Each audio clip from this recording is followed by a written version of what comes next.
Let's be real. Zermatt is expensive. You already know that. But what you might not know is there are a surprising number of cheap or free things to do without sacrificing epic Matterhorn views or the best experiences. From hikes to historic houses, from cheese to cemeteries, from mountain views to music, from pastries to parades. Here are our favorite ways to stretch your budget in Zermatt for less than 15 francs. The number one reason people travel to Zermatt is to see the Matterhorn. And good thing, the views are totally free. The best place in town to admire the Matterhorn and Zermatt village is just a 12-minute walk from the Rothorn station. It's all uphill with quite a few stairs, but the views are worth it. The last time Jana hiked up here, she was 5.5 months pregnant. So if she can waddle up, we think you can too. Plus, there's a bench at the top so you can truly sit and soak in that amazing mountain. If you'd rather take in the views without adding steps to your pedometer, head to the Rothorn station, the Kirchbrücke Bridge near the cemetery, or just beyond the edge of town past the ferry cable car. Trust us, from each of these spots, the Matterhorn will be photobombing your selfies. Every day in the summer around 9 a.m. and 5 p.m., you'll hear these little bells tinging down the main street. No, those are way too high-pitched for cowbells, and that's because they belong to goats. And that is the famous parade of the black-necked goats. Or as my mom says, the goats with the white pants. These cute animals are native to the Valais, but what's even cuter is watching the farmers' kids try to wrangle them from wandering free around the village.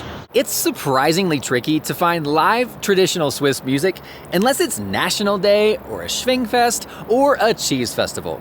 But here in Zermatt, you can listen to Alphorns and accordions and even yodeling every day in the summer at 4 p.m.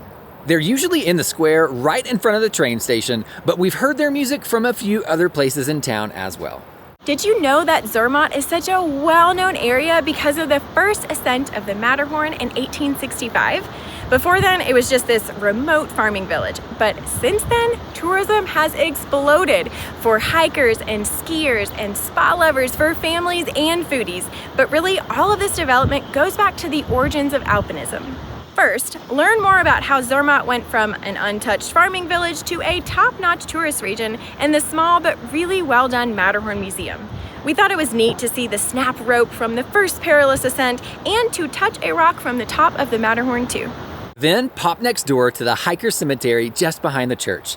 It's a sobering spot to remember the people who lost their lives climbing the Matterhorn, and it gave us a deeper appreciation for present-day climbers and mountain guides. Wherever we travel, if there's a gorge, we're going. I just love the deep cliff walls and the narrow walkways and the rushing water, and the Gorge is no exception. You cross wooden walkways and steep stairs to gaze down at the gushing falls and the bright blue water. It's just 5 francs a person and a short walk from the edge of town.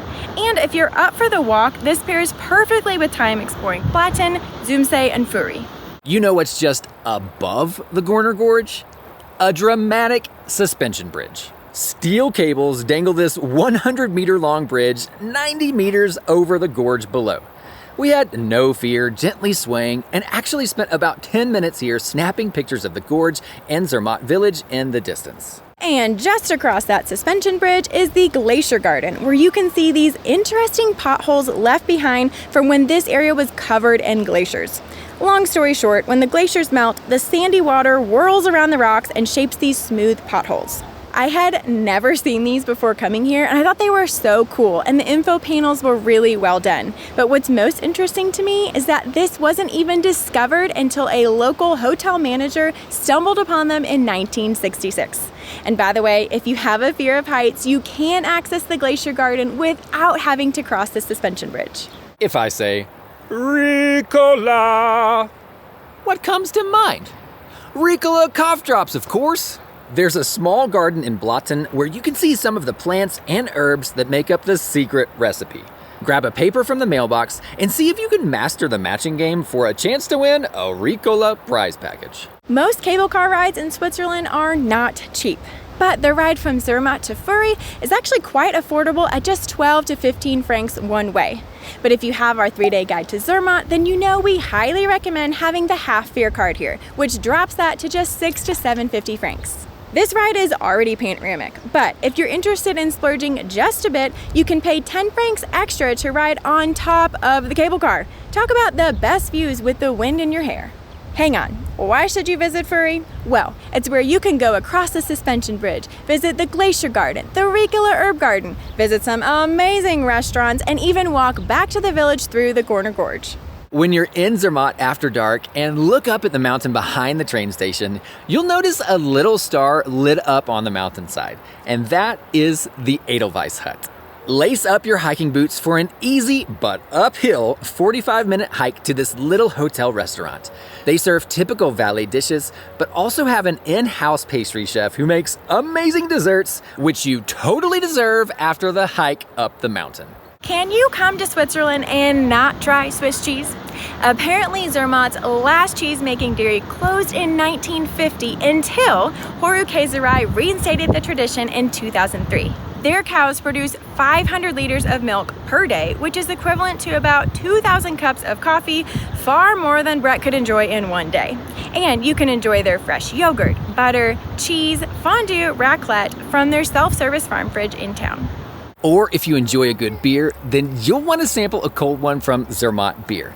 It's brewed with local spring water and bottled right here in Zermatt. The Monte Rosa is their lager, and the Matterhorn is a special beer that's a bit more complex. We've seen them on most restaurant menus here in the area, or you can buy them in the grocery store too. Zum Wohl.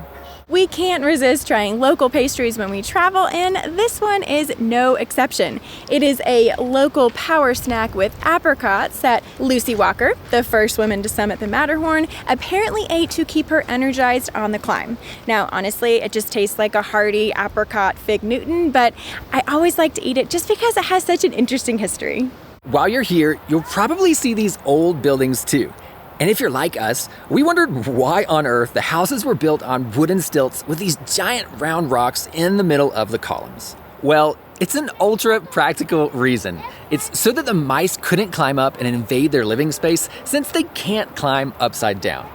We personally love strolling around Hinterdorf in the evenings to enjoy the 500-plus-year-old dark wooden houses. Okay, full disclosure, we said that everything on this list is 15 francs or less. This one is technically a little bit more, but it's so valuable that we had to include it.